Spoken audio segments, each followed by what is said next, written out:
समय कठोर वृत्ति का। तो गुरुजन कभी कभी कठोर वृत्ति भी धारण करते हैं। बस हमको इतना ही विश्वास रखना है कि डॉक्टर है, वो चीर फाड़ या कुछ भी कर, तो हमें एक धैर्य रहता है कि कष्ट तो हो रहा है पर हमारा मंगल हो रहा है, क्योंकि डॉक्टर जो है चीर फाड़ वही करेगा जो हमें नुकसान देने वाला है। ऐसे ही जैसे हम डॉक्टर पर विश्वास करते हैं, ऐसे हम गुरुदेव पर विश्वास करें। उनके द्वारा प्रत्येक क्रिया, प्रत्येक चेष्टा परम मंगल के लिए है।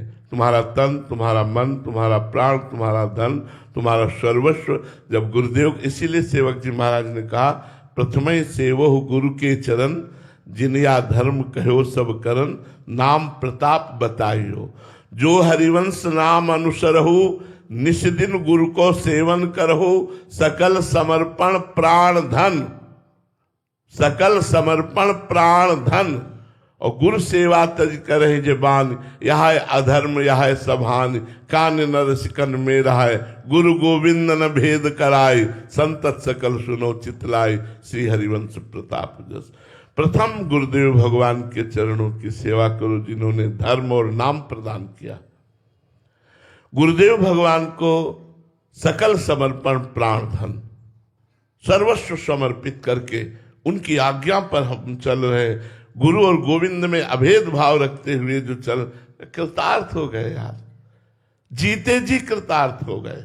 पर वो अभिमान जो है, देहाभिमान, बुद्धि अपनी चलती है, तो देहाभिमान और बुद्धि ये स्वीकार नहीं करती कि गुरुदेव ऐसा, गुरुदेव जैसा आज्ञा करे, बिना ही विचार करी शुभ जानी।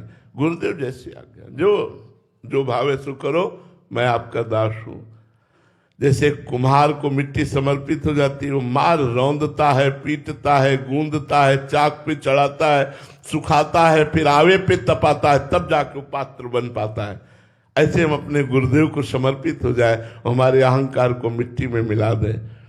अहंकार पर अगर चोट पड़ी फिर टिके तो शिष्य। अहंकार पर चोट पड़े, तुम्हारे अहम को विध्वंस करना है, ये कौन शिष्य चाहता है? जो समर्पित होता है वही चाहता है। गुरुदेव अहंकार पे चोट, और गुरुदेव वही मारते हैं जहां कमजोर चेला होता है। जैसे पहलवान होता है ना, ऐसे करे वो आ करेगा तो 1000 बार यही मारेगा कि हमारा शिष्य यहां से कमजोर ना पड़े।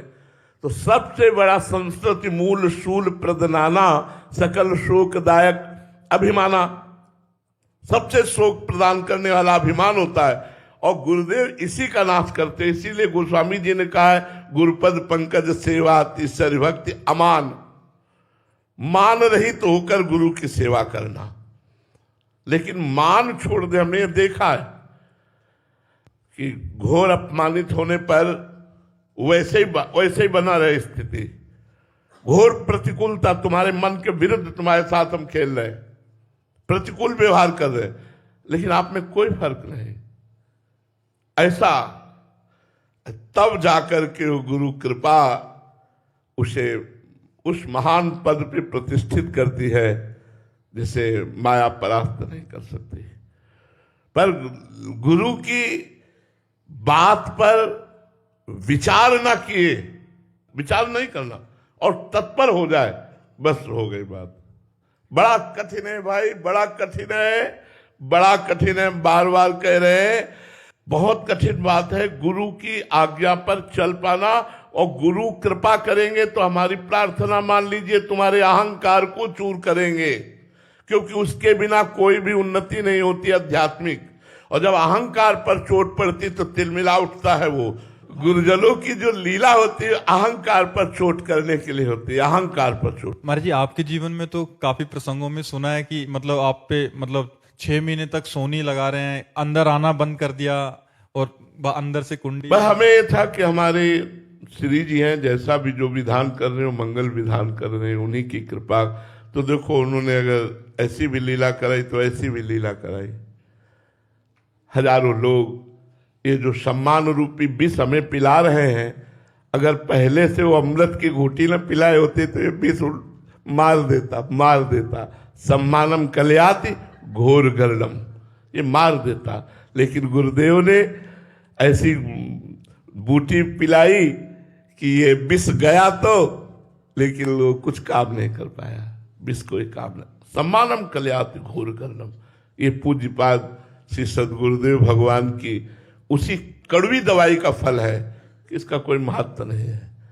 नहीं तो जिसकी इसके लिए याचना की जाती है, पूरा जीवन समर्पित कर दिया जाता है, हमारा नाम हो, हमारा यश हो, हमारा सम्मान हो। और सत्य आपसे कहते हैं, वृंदावन में बैठे हैं कि मन यही कहता है कि ऐसी कौन सा दिन आएगा जब हमको कोई देखे ना, हम किसी को देखे ना काहू सो बोलिबो, ना कोई व्यवहार, अपनी कुंवर किशोरी को जियत निहार निहार ना। पर जब सामने से भगवान इन रूपों में आए हैं तो फिर आदर सम्मान और उनके अनुकूल बात करना, नहीं तो मन नहीं कहता। ये गुरुदेव की कृपा, गुरुदेव की कृपा। बिना गुरुजनों की कृपा के साधन पथ पे रति नहीं होती और कभी दैन्यता नहीं आती। अहंकार का नाश गुरुदेव करते हैं। बिना किसी कारण के आपके साथ प्रतिकूल व्यवहार, बिना किसी कारण के, और आप बिल्कुल वैसे ही है जैसे होना चाहिए पहले थे, जैसे अनुकूलता मिलने पर। जी गुरुदेव, जी गुरुदेव। हर शिष्य चाहता है मैं सेवा करूं, इसके बाद गुरुदेव सभा में खड़े करके पीठ ठोके। और जबकि सेवा करोगे तो गाली मिलेगी, उल्टा अपमान मिलेगा, और उसे सह गए तो सेवा सफल हो जाएगी। पुरस्कार नहीं, गुरु के द्वारा तिरस्कार मिलना चाहिए। ये कौन चाहता है? कौन चाहता है? गुरु के द्वारा कभी अनुकूलता या पुरस्कार नहीं, गुरु के द्वारा तिरस्कार मिले, हमारे मन के विरुद्ध हम रौंदे जाएं और फिर भी मुस्कुरा करके बोले जय हो प्रभु आपकी। आप वो ऐसे ही, जो वैसे ही हम आपको प्रसंग सुनाते हैं। संदीपनी जी जहां पढ़ रहे थे तो सैकड़ों विद्यार्थी गुरुकुल में रहते थे, तो उनके गुरु जी पागल वाली लीला की, थूक देते, मारते, पीटते, ऐसा शिष्यों से करते। सब शिष्य भाग गए, केवल संदीपनी जी अपने गुरुजी की सेवा में रहे। स्नान कराना, भिक्षा मांग के लाना, पवाना, चरण दबाना, शयन कराना। कुछ दिन बाद वो उन्माद शांत हो गया तो उन्होंने कहा और विद्यार्थी कहाँ गए? कहा गुरुजी आपने ऐसी लीला की कि सब भाग गए, क्योंकि आपकी प्रतिकूल पागल वाली लीला थी। तो बोले क्या तुम्हारे साथ हमने बर्ताव नहीं किया? बोले प्रभु किया। तो बोले तुम क्यों नहीं भागे? बोले प्रभु ये तन आपका, ये मन आपका, ये प्राण आपका, आप मारे, थूके, जो चाहे करें, प्रभु आपका। और फिर आपको भिक्षा कौन पवाता? फिर आपको स्नान कौन कराता? इसलिए गुरुजी हम नहीं गए। गुरुजी के आंसू आ गए और कहा बेटा मैं अपने तपस्या और भजन के प्रताप से परम धाम भगवान को प्राप्त करूंगा, लेकिन मैं आशीर्वाद देता हूं परम धाम परब्रह्म परमात्मा स्वयं तुम्हारा शिष्य बनेगा आके। तो संदीपनी जी ऊंचे आसन पर बैठते थे और भगवान श्री कृष्ण बलराम नीचे बैठ करके उपदेश सुनते थे। जिनकी श्वासों से वेदों का प्रादुर्भाव हुआ वो भगवान वहां हाथ जोड़े सुन रहे और संदीपनी जी उपदेश कर रहे। ये गुरु सेवा का प्रताप।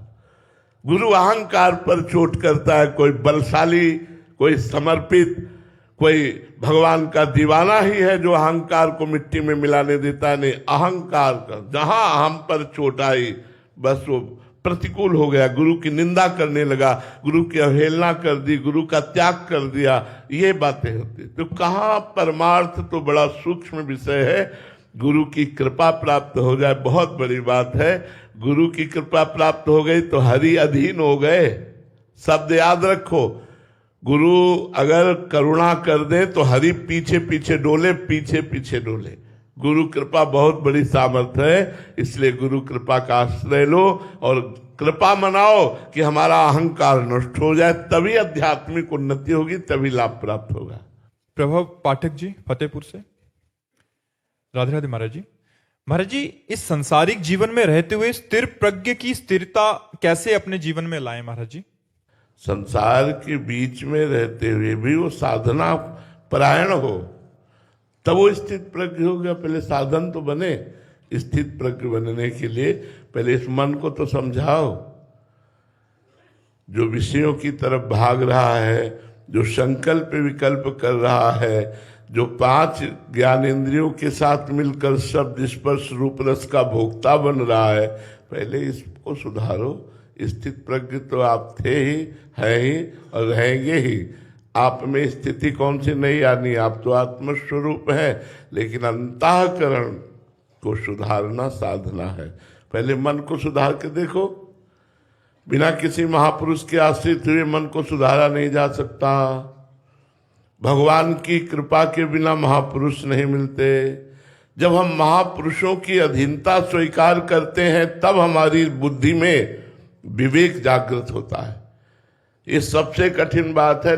गुरु बना लिए, लेकिन गुरु की मानने वाले, जब कोई बात आती है तो सब पीछे नजर आते हैं। गुरु की मानने वाले एक दो अंगुली में गिन सकते हैं। लाखों लोग गुरु बनाते हैं, लेकिन गुरु की बात मानने वाले, गुरु की आज्ञा पे चलने वाले, चुनौती है इस बात की समर्पण की कि जब आपके में हम हैं तो हमारे में कोई प्रश्न नहीं है। अब जो ही कहें करें हम सोई। अभी का दिन है जी, दिन है। रात है नहीं, रात ही है। नहीं तो अब ये दिन है तो रात कैसे हो सकता है? नहीं महाराज आप दिन कहे तो दिन है। नहीं हमने तो कहा रात है ना, तो हाँ रात है। हमारी कोई बात ही नहीं, हमारी कोई दृष्टि नहीं, आपकी दृष्टि, आपकी बात। जब ऐसा समर्पण गुरुजनों के प्रति होता है, संत महापुरुषों के प्रति होता है, तो मन हमारा ऊर्ध्वगामी होने लगता है। ऊर्ध्व में परमात्मा है, अधा में माया है। अब हमारा मन कितना प्रभु में लगता है ये हमें बताओ। स्थित प्रज्ञ तो आखिरी स्वरूप स्थिति है। पहले मना स्थिति बताओ कहां है? भोगों में, आशा में, कामना में। ये बड़ा सूक्ष्म विषय है। चाहे जितने बड़े विद्वान हो, 18 पुराणों का ज्ञान हो, चारों वेदों का प्रवचन कर लेते हो, और भोगों की आशा है तो कुछ नहीं मिला है। वेद विद्या पढ़त कर्म धर्मन करत, जलप तन कलप की अवधियानी, चारुगति छाड़ी संसार भटकत भ्रमत, आस की पास नहीं तोड़ी जानी। इस आशा रूपी फांसी को तोड़ दो, स्थित प्रज्ञ हो जाओगे। भोगों में किसी भी प्रकार का सुख नहीं है। शरीर किसी भी समय नष्ट हो सकता है। शरीर नष्ट होते ही सारे संबंध, सारा ईश्वर पद प्रतिष्ठा मिट्टी में। स्वरूप में स्थित वही स्थित प्रज्ञ है जो शरीर राग में अभी तो। इसीलिए हम सबसे हाथ जोड़कर प्रार्थना करते हैं कि कलयुग में सर्व स्थिति प्रदान करने वाला भगवान का नाम है, और वो भगवान से भी बढ़कर है। भगवान से भी बढ़कर भगवान का नाम महिमा वाला है। इसलिए खूब नाम जप करो। नाम जप करने से ही जो चाहोगे प्राप्त हो जाएगा। अपने मन को संभाल लो, बस सबसे बड़ी स्थिति है ये। जितने लोग बैठे हैं सब उपदेश कर सकते हैं, सब उपदेश कर सकते, इतना ज्ञान है, लेकिन अपने आचरण में उतार ले। एक दो होंगे, नहीं तो बहुत कठिन बात है। कोई ऐसा नहीं है जो किसी को उपदेश नहीं कर सकता। सबको पता है शरीर नाशवान, संसार नाशवान, यहां से मर के जाना है, कुछ साथ लेके नहीं जाना, राम नाम सत्य है, सब जानते हैं। लेकिन है स्थिति कहां? केवल भोगों में, केवल शरीर में, केवल मन की इच्छाओं में। ये कोई स्थिति है? ये कोई स्थिति है? और आप ना ईमानदारी से वृंदावन में बैठे हो, देख लो, इच्छाओं में विचरते हो या परमात्मा में, भोगों की कामनाओं से युक्त हो या मुक्त, चित्त कहां चिंतन करता है, बस इसको देख लो। खास बात इतनी है सारी साधना की, चाहे योग से चलो, चाहे सांख्य से चलो, चाहे भक्ति से चलो, सारा का सारा खेल इस मन को सुधार करके परमात्मा में स्थित करना है। और वो सबसे कठिन बात है। जो मन में आता है वो रसेंद्री स्वाद लेती, जो मन में आता है वो जनेंद्री स्वाद लेती है। एक खिलवाड़ चल रहा है। परमार्थ का पथ है मन और इंद्रियों का दमन करना, भोगों का त्याग करना, भगवान के लिए जलना, हृदय में ताप पैदा हो जाना, और उसी ताप में विरह उत्पन्न हो जाना, उसी विरह में भगवान का मिलन हो जाना।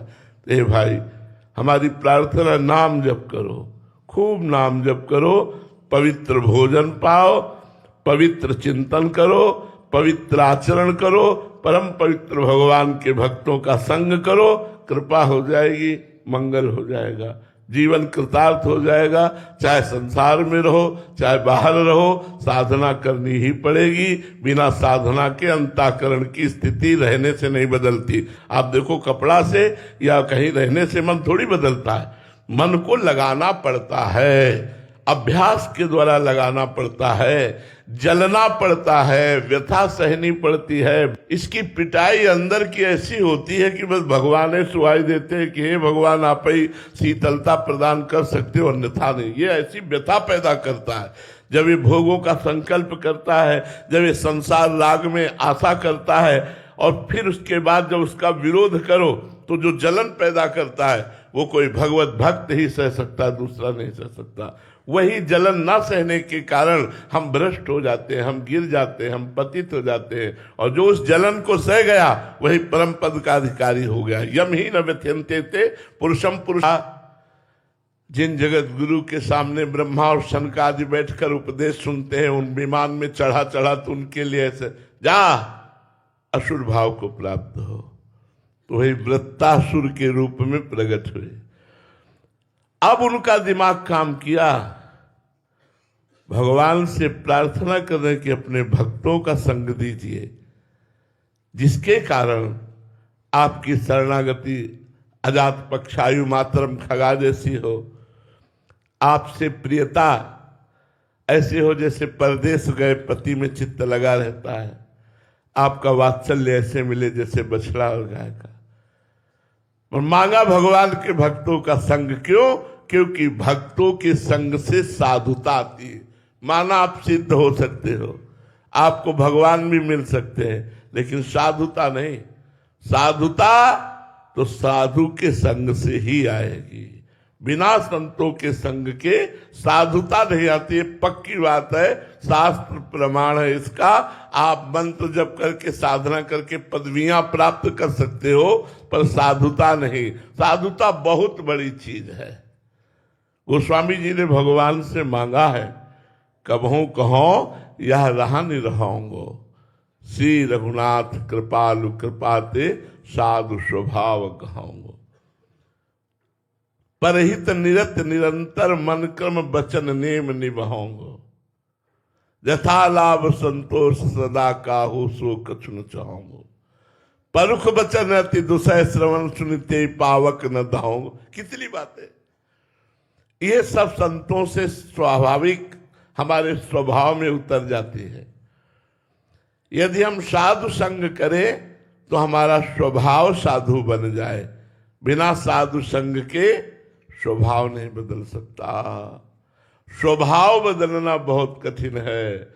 स्वभाव तभी उतरता है जब हम संत महापुरुषों के आश्रित होकर उनकी चरण रज का सेवन करते हुए, उनकी अधीनता स्वीकार करके, उनके वचनों के अनुसार चलते हैं, तो हमारा स्वभाव बदल जाता है। बोले बहुत स्वभाव बदल गया इसका, बोले सत्संग करता है। बोले पहले तो ऐसा स्वभाव था, अब तो बहुत स्वभाव परिवर्तन। बोले साधु संग करता है, इसलिए साधु संग से ही स्वभाव का परिवर्तन होता है। महर्षि जी, उनके वचनों के ऊपर चलना वही साधु संग है। बिल्कुल बिल्कुल बिल्कुल, जैसा वो आज्ञा कर रहे हैं। हम ये कहते हैं कोई बिरला ही है जो मन मन की रुचि जानने विधि अनुसार है। किसी संत को अपना मन दे देना ये बहुत बड़ी बात होती है। तन मन प्राण समर्पित हो जाए तो बस स्थित प्रज्ञ होने में देर लगेगी क्या? इन्हीं में तो आ सकती है। चाहे भगवान में समर्पित करो, चाहे गुरु में समर्पित करो, इसी आसक्ति से तो हम दुर्गति को प्राप्त हो रहे हैं। बार बार जन्म, बार बार मरण, इसी शरीर आसक्ति से, इसी अंतःकरण की आसक्ति से, इसी से तो हमारी दुर्गति हो रही। यही समर्पण करना है। साधु संग से बहुत जल्दी लाभ मिलता है। हम अपनी बता रहे हैं, अगर उद्दंडता, अभिमान, दोषों से मुक्त होना है तो साधु संग करो। भगवान से प्रार्थना करो कि हमें संतों का संग मिले। महासंगस्त दुर्लभो, देवर्षि नारद जी ने कहा। महापुरुषों का संग ऐसा नहीं कि गली कूचे चलते मिल जाए, वो तो जब द्रवहि दीन दयालु राघो तो साधु संगति पाई है, और जहां साधु संगति हुई स्वभाव बदल जाता है। सबसे बड़ी बात है अभिमान का नाश होना, दैन्यता आना, ये बिना संतों के नहीं आते। देखो वयोवृद्ध संत हैं, हम देख रहे हैं, भजनानंदी संत है, रात दिन भगवान में है और माथा जमीन में रख के प्रणाम कर रहे हैं।